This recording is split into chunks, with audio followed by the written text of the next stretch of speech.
Hello friends, അപ്പോൾ ഇന്ന് വന്നേക്കാം നമ്മൾ KTM ഡ്യൂക്ക് BS3 ആണ് വന്നേക്കുന്നത്. അപ്പോൾ BS3 വണ്ടിക്ക് നമുക്ക് നോർമൽ ക്ലച്ച് വരുന്ന ഇതാണ്. അത് നമ്മുടെ NS-നും ഒക്കെ വരുന്ന ഈ നോർമൽ ക്ലച്ച് തന്നെയാണ് BS3 വണ്ടിയുടെ. അപ്പോൾ നമ്മൾ നേരെ സ്ലീപ്പർ ക്ലച്ചിലോട്ട് മാറ്റാൻ പോവാണ് ഡ്യൂക്ക് BS3ക്ക്. അപ്പോൾ അത് തന്നെ നമുക്ക് നമ്മുടെ പറയുമ്പോൾ BS3 NS, BS4 NS എല്ലാം നമ്മൾ സ്ലീപ്പർ ക്ലച്ച് ഈസി ആയിട്ട് തന്നെ സെറ്റ് ചെയ്യാൻ പറ്റും. കാരണം നമുക്ക് ബജാജിൻ്റെ ആണ്, വിലക്കുറവാണ്, ഫുൾ അസംബ്ലി ആയിട്ടാണ് നമ്മൾ വരുന്നത്. അപ്പോൾ അതുകൊണ്ട് തന്നെ ഇതിന് ശേഷം 2700 അടുത്ത് വില വരുന്നുള്ളൂ. പിന്നെ നമുക്ക് ഓയിലും മാറും കാര്യമുള്ളൂ. അപ്പോൾ ഇത് എങ്ങനെ സ്ലീപ്പർ ക്ലച്ച് നമുക്ക് KTM ഡ്യൂക്ക് BS3 സെറ്റ് ചെയ്യാനുള്ള വീഡിയോ ആണ് വരുന്നത്. അപ്പോൾ ഈ വീഡിയോ മൊത്തം നിങ്ങൾ നിങ്ങളുടെ ഫ്രണ്ട്സ് ഷെയർ ചെയ്ത് കൊടുക്കുക. അത് KTM ഡ്യൂക്ക് BS3 ഉള്ള വണ്ടിക്കായാലും NS അതുപോലെ തന്നെ ഡോമിനോർ എന്നീ ബൈക്കുകളുള്ളവർക്ക് ഫ്രണ്ട്സിനൊക്കെ ഷെയർ ചെയ്ത് കൊടുക്കുക. കാരണം ഈ സ്ലീപ്പർ ക്ലച്ച് എല്ലാം കറക്റ്റ് ഡാറ്റ സെറ്റ് ചെയ്യാൻ പറ്റും.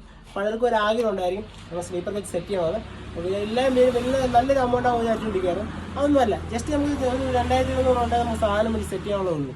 അപ്പോൾ നിങ്ങൾ സ്ലീപ്പർ ക്ലച്ച് ആഗ്രഹമുള്ളവർക്ക് വിളിക്കുക. നമുക്ക് സാധനം വേണമെങ്കിൽ സാധനം എടുത്ത് നമ്മൾ സെറ്റ് ചെയ്ത് കൊടുക്കുന്നതാണ്. അപ്പം നമുക്ക് നല്ല ബഡ്ജറ്റ് ഫ്രണ്ട്ലി ആയിട്ട് നമ്മൾ ചെയ്തെടുക്കാൻ പറ്റും. സൂപ്പറായിട്ട് നമുക്ക് വണ്ടി പെർഫോമൻസ് സൂപ്പറാകും. നമുക്ക് ക്ലച്ച് സ്മൂത്ത് ആയിരിക്കും, ആണ് ഗിയറും കുറച്ച് സ്മൂത്ത് ആയിരിക്കും. കറക്റ്റ് ടൈമിൽ തന്നെ നമുക്ക് ന്യൂട്രലും കാര്യങ്ങളെല്ലാം ക്ലിയർ ആവും. ഗിയർ ഷിഫ്റ്റിങ് സൂപ്പറായിരിക്കും. അപ്പോൾ ഈ വീഡിയോ നിങ്ങൾ ഫുള്ള് കാണാൻ വേണ്ടി എൻ്റെ യൂട്യൂബ് ചാനൽ പോസ്റ്റ് ചെയ്തിട്ടുണ്ട്. അപ്പോൾ നിങ്ങൾ കയറി കാണുക, സപ്പോർട്ട് ചെയ്യുക. അപ്പോൾ മറക്കാതെ യൂട്യൂബ് ചാനൽ ഒന്ന് സബ്സ്ക്രൈബ് ചെയ്തേക്കുക, ഇൻസ്റ്റാഗ്രാം ഫോളോ ചെയ്തേക്കുക. ഇങ്ങനെയുള്ള കുറേ വീഡിയോസിന് വേണ്ടി നിങ്ങൾ എൻ്റെ കൂടെ കൂടിക്കോളും. അപ്പം അടുത്ത വീഡിയോ കാണാം. ഓക്കെ.